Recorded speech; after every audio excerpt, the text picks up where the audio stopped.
आप सुन रहे हैं प्रतिलिपि एफएम पर कहानी अघोरानंद और जटाधारी वैशाली।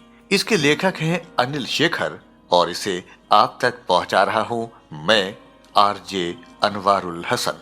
नमस्कार।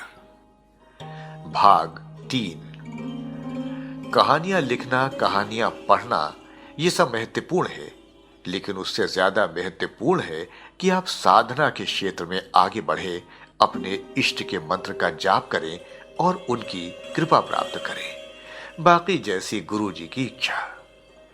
भगवान शिव सदैव ध्यान मुद्रा में रहते हैं, चिंतन में लीन पाए जाते हैं और कुछ नया खोजने, सृजन करने के लिए तत्पर रहते हैं। आप उन्हें आध्यात्मिक जगत का वैज्ञानिक कह सकते हैं। आप सोचेंगे कि वे वैज्ञानिक कैसे हैं? कुछ बातें आपके सामने रखता हूं। भगवान शिव के डमरू निनाद से शब्दों की उत्पत्ति मानी जाती है। मौन में बहुत ज्यादा अभिव्यक्ति की संभावनाएं नहीं होती। हम आपस में एक दूसरे से बात कर पाते हैं या अपनी भावनाएं व्यक्त कर पाते हैं, तो उसके पीछे सबसे बड़ा कारण है भाषा।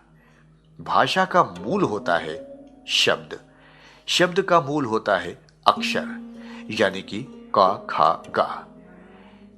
शब्दों की उत्पत्ति, या और शुद्ध रूप से कहें तो अक्षरों की उत्पत्ति भगवान शिव के द्वारा ही की गई है। इसलिए यह कहा जा सकता है कि मानव जाति या इस सृष्टि में जो भी वैज्ञानिक विकास हुआ है, उसके पीछे का मूल कारण भगवान शिव है। उनके अभाव में शब्द नहीं होते, शब्द के अभाव में अभिव्यक्ति नहीं होती, अभिव्यक्ति के अभाव में ज्ञान का प्रसार नहीं हो पाता। इस संबंध में कहा गया है कि नृत्यावसाने नटराज राजो ननाद ढक्का नव पंचावरम उद्धरतु कामो सनकादि सिद्धान्यता द्युमर्षे शिव सूत्र जालम। अर्थात नृत्य यानी तांडव के अवसान यानी समाप्ति पर नटराज यानी भगवान शिव ने अपने शिष्यों अर्थात सनकादि ऋषियों की सिद्धि और कामना पूर्ति के निमित्त नवपंच यानी 14 बार डमरू बजाया। इसमें से हर डमरू निनाद के साथ एक शिव सूत्र प्रकट हुआ। इस प्रकार से 14 बार डमरू निनाद के परिणाम स्वरूप 14 शिव सूत्रों का ये जाल प्रकट हुआ, ये वर्णमाला प्रकट हुई। डमरू के 14 बार बजाने से 14 सूत्रों के रूप में ध्वनियां निकली। इन्हीं ध्वनियों से व्याकरण का प्रकाट्य हुआ। इसलिए व्याकरण सूत्रों के आदि प्रवर्तक भगवान नटराज को माना जाता है। महर्षि पाणिनि को संस्कृत का व्याकरण तैयार करने का श्रेय दिया जाता है। महर्षि पाणिनि ने इन सूत्रों को देवाधिदेव भगवान शिव के आशीर्वाद से प्राप्त किया, जो कि पाणिनीय संस्कृत व्याकरण का आधार बना। भगवान शिव के द्वारा सृजित इन माहेश्वर सूत्रों की कुल संख्या 14 है, जो इस तरह है।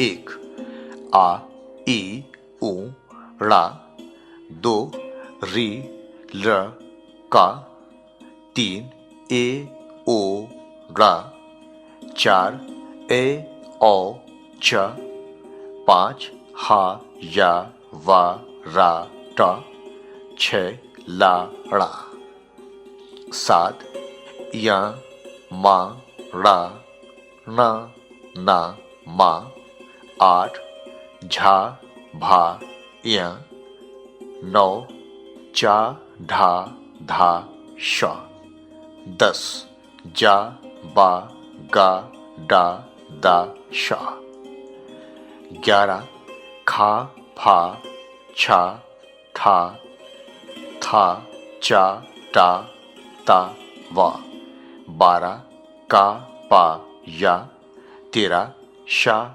शा सा रा, 14 हा ला।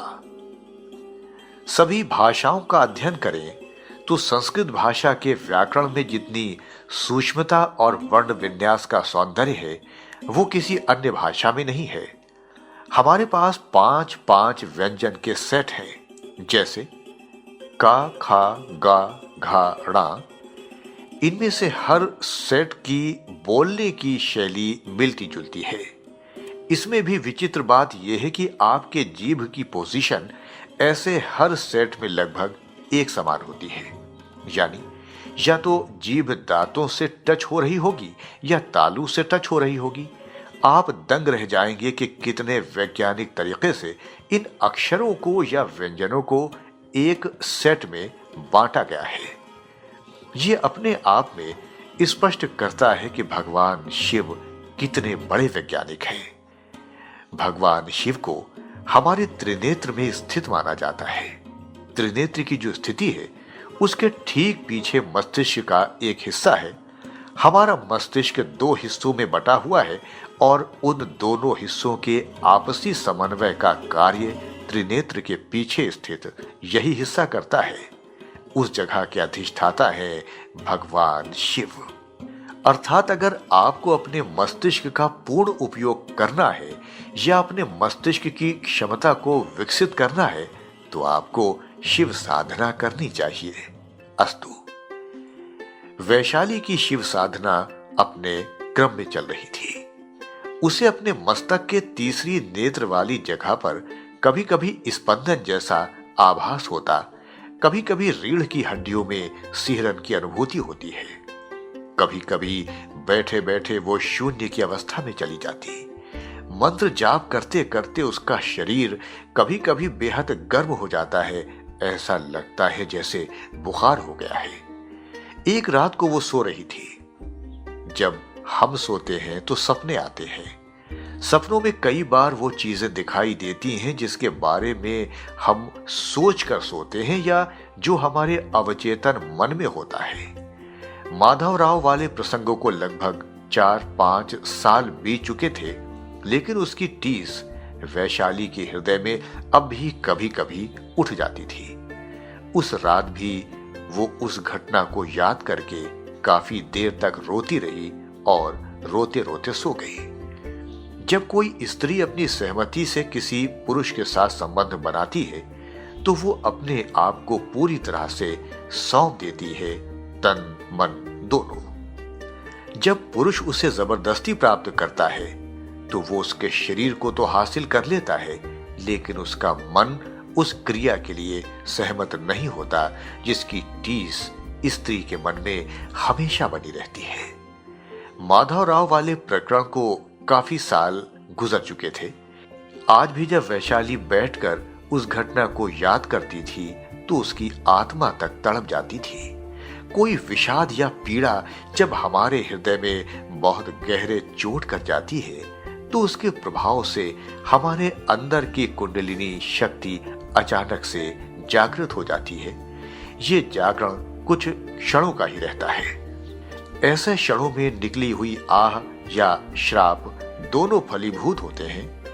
वैशाली की जैसे ही नींद लगी उसे स्वप्न में वे सारी घटनाएं किसी चलचित्र की तरह सामने दिखने लगी। शराब के नशे में माधवराव का उसके अस्तित्व पर हाथ डालना, उसके बाद समय समय का हुआ बलात्कार, उससे तृप्त होकर निर्वस्त्र पड़ा हुआ माधवराव और सिसकती हुई वो स्वयं, दोनों उसके मानस पटल में सामने दिखाई दे रहे थे। अचानक उसे ऐसा लगा जैसे शरीर में कोई विद्युत की लहर सी दौड़ गई हो। सपने में पड़ी हुई उसकी निर्वस्त्र आकृति उछलकर खड़ी हो गई। ये सब स्वप्न में चल रहा था।